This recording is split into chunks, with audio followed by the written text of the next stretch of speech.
If you've been feeling stiff and having a lot of aches and pains, like you're getting older or something like that, stay tuned. It's going to give you about 3 or 4 different, keep it at 3 different exercises, or better yet, stretches that you can do that could help out.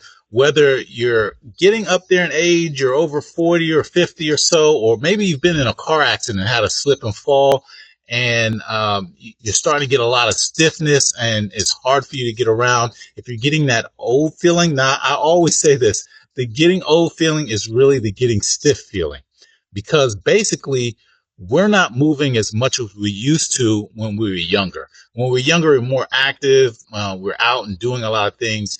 Nowadays, people are in cars all the time. They're driving to and from work. When they get at work, a lot of times they're sitting down and they're just not moving enough. Our ancestors were hunters and gatherers. They were active people. We're all supposed to be basically athletes. But, modern day humans basically are pretty inactive. We do this most of the time. We have Netflix and chills and Uber Eats, and we drive everywhere. And so what happens as you start getting older is your muscles start to atrophy along with the ligaments and the tendons. They start to get weaker and tighter, and that's the getting stiff feeling. So a lot of those aches and pains come along there as well. So the way to reverse that, and it's not too late, is to start stretching, and you need to do it a little bit more often than you're probably doing. Most people, they tell me, well, I stretch in the morning. Yeah, that's not going to be good enough, especially if you've been in a car accident or a slip and fall. You definitely have to move more. Our bodies were made to move. They're not made to sit at a computer or a cubicle or in a factory doing the same motion over and over again. You have to get moving. You have to be active. So let's get into it. Basically, for most of my people that are in cubicles and looking at the computer screen, that neck seems to be in the same position. A lot of times it's in this position like there, crunched over, focusing on what you're doing, and you get that C shape in your neck and your shoulders and your back.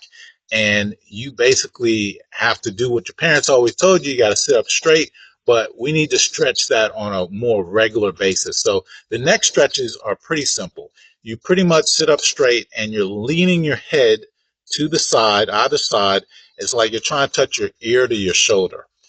And you want to hold all these stretches for about 15, 20 seconds, no more. There's some more that you can do with leaning your head or holding on, but I'm just keeping it basic right now. These are the basic stretches that's using the weight of your head as your resistance. So again, lean your head to the side, also chin towards your armpit. And again, you hold for about 15, 20 seconds. And there's 2 keys when you're doing these stretches I want you to remember. Number 1, you only go as far as you can comfortably go. And number 2, you do it more frequently. Most people, again, like I said, they get up in the morning, they stretch, and they think that that's going to last them all day. That's not enough, not enough at all, especially if you've been in an accident.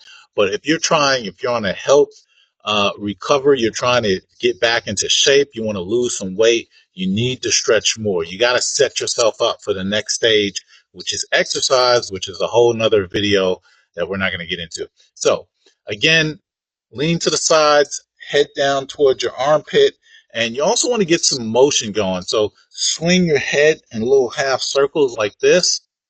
After a while, take it all the way around. And that's it for the neck. Pretty simple. The next one is your hamstrings, especially my people that are sitting down all the time. The hamstrings, if you don't know, are the muscles in the back of your legs. They get really stiff and tight, and from sitting all the time, they're in a relaxed position. So you have to stretch those bad boys out. And the way you do that is the old simple touch your toes. So feet a little bit further apart. Together, a little bit apart. That's what I'm trying to say. And you bend forward. Now, a little key, if you have back pain, especially if you've been in a car accident or something like that, you want to try and keep your back straight. You kind of protect it as you bend forward. So a little trick that you can do is to stick your butt out a little bit, and you'll get that little arch in your back. And Then again, you bend forward. You don't necessarily have to go all the way down and touch your toes, but if you can, great, but you don't have to. Initially, you only want to go as far as you can comfortably go.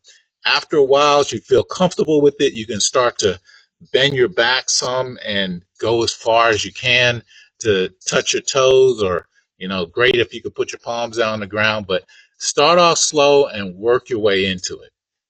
So that's basically it for the neck and the hamstrings. The last one is going to be the hip flexors. Those are basically the muscles going from your pelvis down into your quads in the front of your thighs. So the way you do that is one knee down, one knee up like you're proposing, and what you want to do is get that front foot and the knee basically in line, or the toes and the knees in line, and you want to lean forward, stretching out the muscles in the knee that's all the way planted on the ground. And you just want to move into a nice little stretch. Again, only go as far as you can comfortably go. Of course, you want to do both sides. And that's basically going to get that neck, the hamstrings, and the hip flexors in the front. And it's going to help out, especially if you're sitting down most of the time. But, that's only the beginning. If you really want a longer list, comment stretches in the comment box, and I will send you the full list of different stretches that you can do. And if you really want some help with getting in shape, getting more flexible, starting to lose some weight, or maybe you've been in a car accident or a slip and fall, I help out both groups. Just comment again stretches and put in there either lose weight or recover in there, and I will definitely get back with you and see if I can help you out. So I hope this has helped you in some kind of way. That's always my goal. Remember, stay in motion, keep stretching, keep moving, get out of that lifestyle of just sitting around, and your body is going to thank you for it. So till we meet again, I'll talk to you soon.